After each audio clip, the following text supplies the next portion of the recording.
This book sold suits, books, and even entire houses. It was the Sears and Roebuck catalog, and when it landed on black families' porches, it turned something that used to be a ritual of humiliation into something closer to dignity. So join us today for the untold story of how a simple catalog accidentally fought Jim Crow.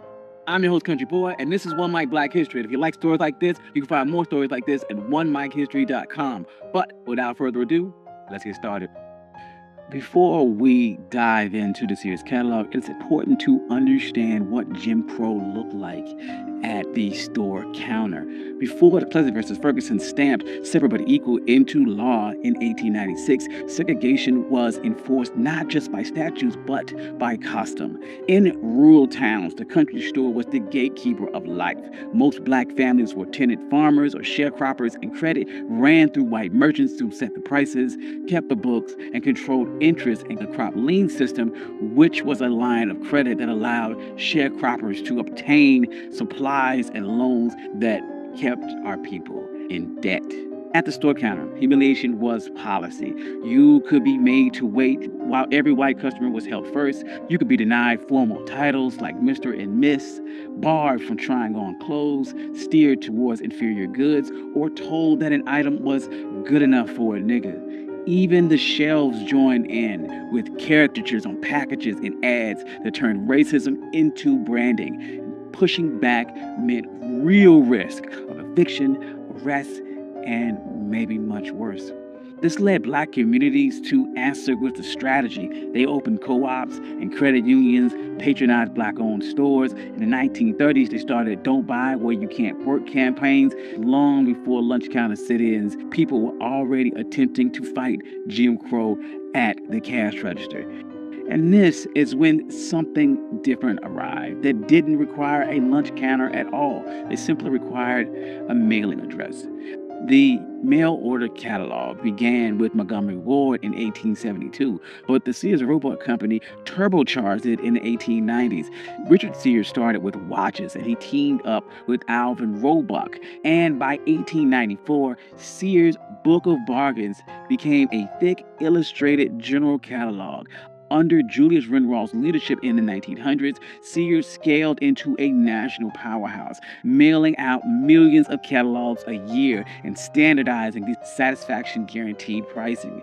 Everything from farm tools to clothing to stoves and even housing kits. The catalog wasn't just a book, it was a national store delivered to your kitchen table. So, for black customers living under Jim Crow, this was huge. The Sears catalog turned everyday shopping, which could be a site of humiliation and exclusion, into a private transaction. And this change was offset by two things. First, anonymity and dignity. You browsed at home, mailed an order, paid a national price. There was no clerk sizing you up, no side doors, no special totals at the register. In towns where black customers couldn't even try on clothing or were forced to wait for white patrons, that broke daily rituals of disrespect. Secondly, national standardized pricing was a new way to pay. Catalogs were national and printed in ink and not negotiated at a hostile store counter. Sears accepted postal money orders and later offered installment plans on big purchases.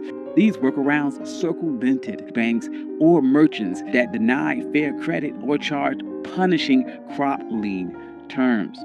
Additionally, two postal tools were also critical: rural free delivery, which started in 1896, and the parcel post, which started in 1913. The RFD and the postal post switched remote farms into a national logistic network.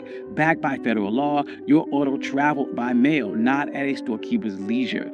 Interfering with its delivery risked federal penalties, which blunted local officials' ability to block and intimidate customers. Money orders and cash on delivery meant that you could pay a federal carrier, not a hostile shopkeeper or banker. And the post office was a federal space. Postal rules mandated equal service, and interfering with the mail was a federal offense. In places where customs outweighed rights, that blue and gray uniform offered a rare protection. Safety sat in that catalog too. Sears listed rifles alongside farm gear at a time where local laws often failed to protect black communities. Ida B. Wells famously wrote that a Winchester rifle should have a place of honor in every black home. Ordering by mail meant lawful self defense without the hostility of the white gaze. Additionally, while Montgomery Ward insisted on cash, Sears leaned into installment plans for big ticket items and won national price. That combination undercut the company's stores, where merchants controlled goods and credit. By buying a stove or a plow at a national price and paying for it over time to a firm hundreds of miles away, it loosened the grip that the gatekeepers had over your life. So by the time of the first wave of the Great Migration happened in the early 1920s, millions of black Southerners were already completely literate in the language of catalogs, sizes, model numbers, and prices that matched between Mississippi and Chicago. By the 1910s, you could order seeds, a sonograph, or a radio. By the 1920s, telephone lines and order desks sped up things even further, and each layer widened the gap between the local store that could dictate and determine what you can purchase. But this quiet revolution by mail completely threatened the Jim Crow order of things. So the local white gatekeepers moved to shut it down completely. Newspapers reported on catalog burnings. In some towns, the store owner was the postmaster. If you were black, that meant refusals to sell money orders or even stamps. Sears would study the choke points and it would attempt to work around them. Fine print in the catalog told customers how they could hand orders directly to the rural postal carrier, bypassing unhelpful postmasters. Copywriters promised to fulfill orders even if the handwriting was shaky or a note wasn't on the official form. So a smear campaign followed. As mail order shopping cut into that local control, opponents spread racist rumors that Sears and Montgomery Ward were owned by black people to scare off white customers. The companies would push back, printing photos of their founders, offering rewards to anyone who could trace back the lies. But facts mattered very little in the Jim Crow economy, where intimidation and retaliation was common. After the parcel post made shipping cheaper and more reliable, this combination of national pricing, federal delivery, and written guarantees further narrowed the room for petty local monopolies. However, even as Sears' mail order catalog helped black families shop from home, the company struggled with fairness inside its own workforce. In the late 1970s and early 80s, the Equal Employment Opportunity Commission brought cases of alleged racial bias on Sears' hiring practices. Sears settled several cases, agreeing to change their personnel practices. In 1986, the EEOC high-profile sex discrimination case against Sears went to trial. Sears would ultimately win the case, but the case became a touchstone for a bigger problem in the United States. U.S. law often failed to capture overlapping discrimination, especially when black women face the intersection of race and gender. So, why does any of this matter? The Sears catalog matters because it changed the terms of everyday power. In Jim Crow stores, black customers paid a color tax. They were steered toward worse goods, denied returns, humiliated at the counter. The catalog flattened out that hierarchy. It published prices in print. It promised refunds in writing. It let people choose the quality for themselves. It replaced the local gatekeeper with a contract, order form, money order, and a receipt. A paper trail was more than a shopping record. It was leverage. These habits, comparing prices, demanding guarantees, sending back what wasn't right, taught a language of rights long before citizens.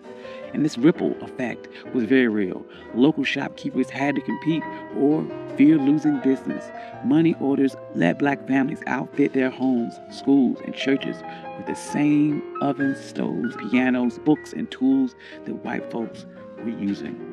Sears didn't set out to topple Jim Crow. It followed the money in a way that weakened the local system of control. It showed how black people could use standardized systems to punctuate local customs. And this is why this isn't just a quaint story about a simple catalog. It is an economic blueprint for how simple changes can completely reroute the source of economic power. Thank you. I'm your host, Country Boy, and this has been One Mic Black History. If you like stories like this, you can find more stories like this at onemichistory.com. Additionally, I also have a Substack where I publish notes every single day and publish stories every single week. I would like to thank all my day ones and my contributors. Without you, none of this could be possible.